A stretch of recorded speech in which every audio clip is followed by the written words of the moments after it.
Alright, today I'm going to give you a quick walk around, take a look at our Hesston 6600 self-propelled swather here. Talk a little bit about it, show you how to operate it and all that good stuff.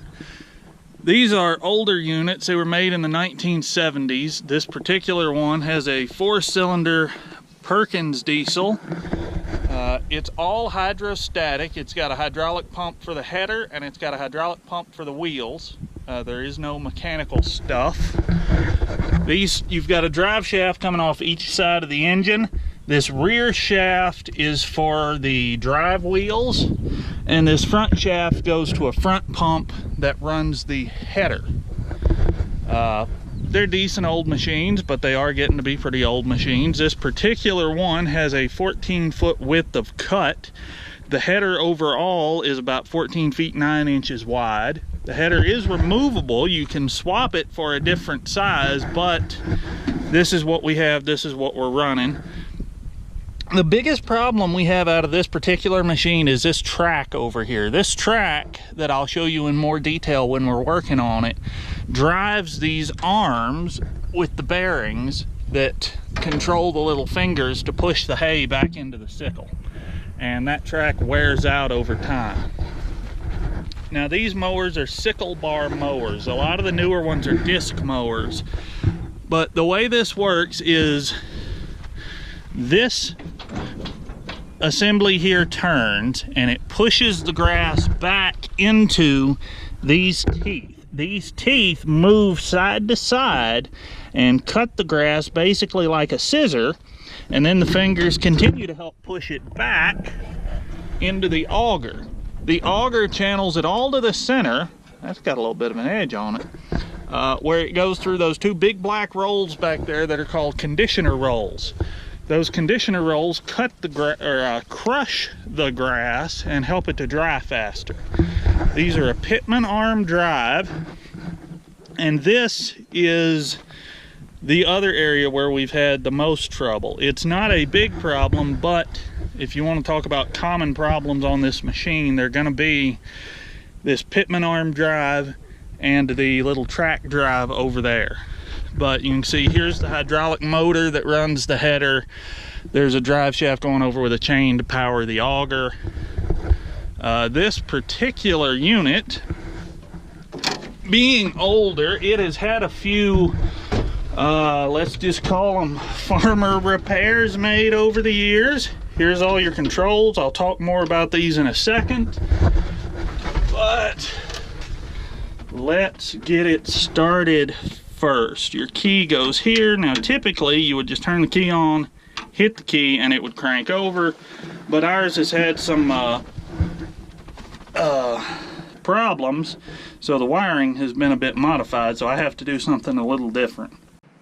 Alright, on ours, because the wiring has been a bit modified over the years, make sure I got the camera set where you can see me, we got to pop this side panel here.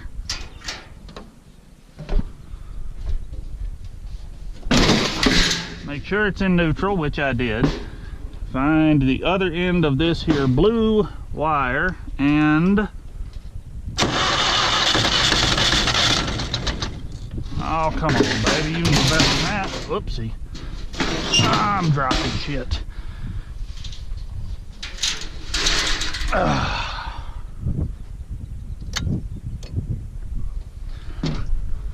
Come on.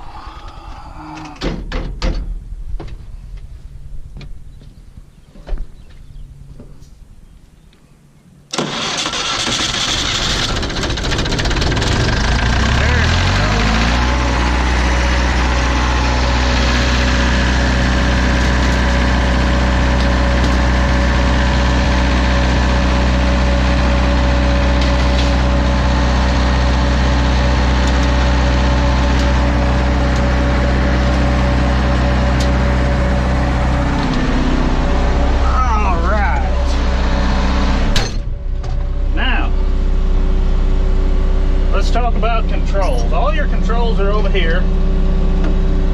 Your throttle is this lever here. I'll back it down just a little for now. This is your travel speed selector like your range selector. You've got field speed and road speed. We're going to keep it in field speed. Road speed is a lot faster. This lever here engages your header. Push it all the way forward, it locks in, and then this one is your actual speed of movement. Over here on the left in the floor, you can kind of see that pedal. This pedal is your header lift.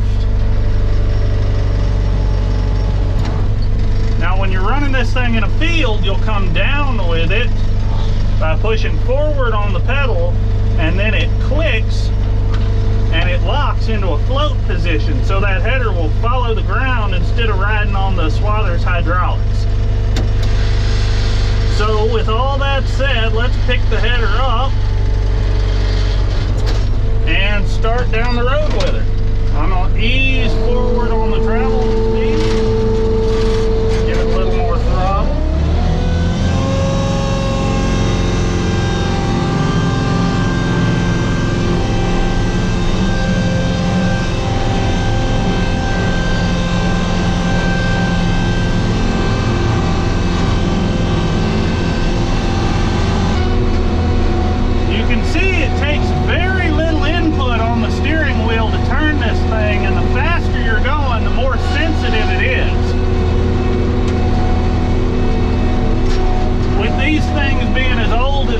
Everything's got a little bit of wear and is a little touchy, which is one reason we never really run ours in road speed, because on this particular machine the steering gets really, really twitchy and difficult to control when you're running it that fast.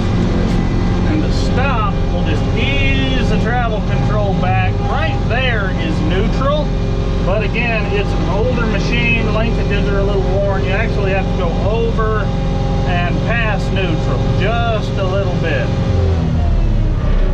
Then ease back on the throttle. I'll sit the header down, and then to shut it off, you pull up on this fuel shutoff knob and then turn the key off to keep the battery from going dead. Alright, so back out here with the Hesston, and I'll show you, I've got the oil changed already, filters are changed, all that stuff's good. Now I'm down here with the cutter bar, and this is a bar I pointed out that moves back and forth between these rock guards down at the bottom to actually cut the grass. And every year we like to start off with brand new teeth, because as you run this thing, the teeth will get, some of them will get broken if you hit a rock or another obstruction. Others, oh, where's a good one? Others will just get worn out. Like this one, you can see it's practically rounded over. So we're replacing all the teeth. Hydraulic filter yet to go. We got to clean the radiator out and give it a good pressure washing, but otherwise this thing is coming along pretty smoothly. So I'll set the camera up somewhere and yeah, let you watch.